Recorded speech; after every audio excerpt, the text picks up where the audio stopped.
A Friend, a short story by Jared I. McGee. I moved to the frozen Northeast 2 years ago. Being a fish out of water in the Yankee land, I, more often than not, was a lone wolf, a friendless workhorse that threw himself into his job because he had no one to turn to for something, anything more to life. Luckily, I had housing provided in a verdant, isolated little farmhouse from 1786. Surrounded by lush woodlands, chattering chipmunks and squirrels, and innumerable vines, flowers, and grassy, verdurous beings, I felt less alone. But, at the end of the day, they were outside and I was in, and when the snows inevitably came to blanket the region for 8 months, my companions retreated until the warm days returned again. At the beginning of the 3rd year, that all changed. I went to Walmart in Gardner, Massachusetts, and, as I wandered aimlessly through the aisles, wondering what conspicuously consumptive actions I would take to stifle my boredom that evening, I came across the Lawn and Garden Center.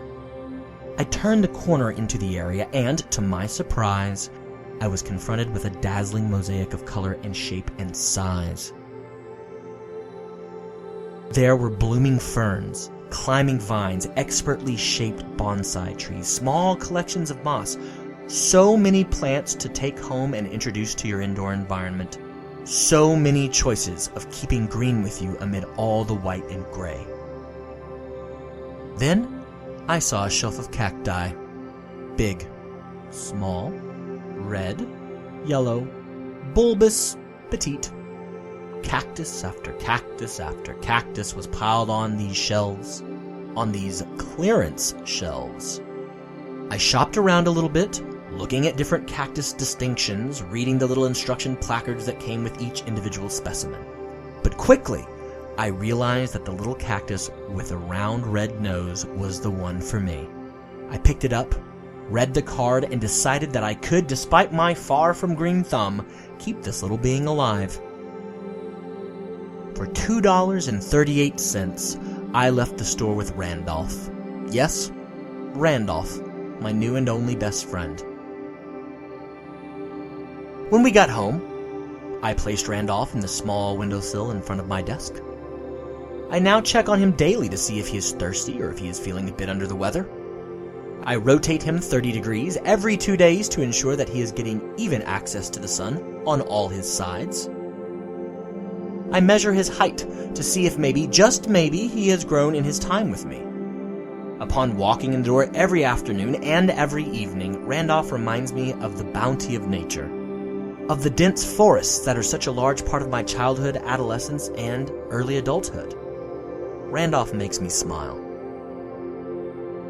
Here we are, the two of us about to hit the middle point of October. The snows can already be smelled on the biting winds. It's just a matter of time before the vibrancy of autumn is choked off by the stark blank slate that is winter in New England. Randolph is not scared. He seems to welcome the incoming cold, as if he is defying old Boreas the Devourer, volatile god of winter, despite the little cactuses being a plant more accustomed to the wastes of the American Southwest. Randolph gives me hope for the approaching months. He makes me think of words from wiser men than me. Words that bring solace to those who might have no friends, who might be running the rat race along with everyone else, forgetting about themselves and who they could or should be, forgetting that there is always a spring after the bleak winter. Randolph will help me know that, for a time, as I look at him and search for inspiration in the snows of Massachusetts in December. I can rest in the grace of the world and be free.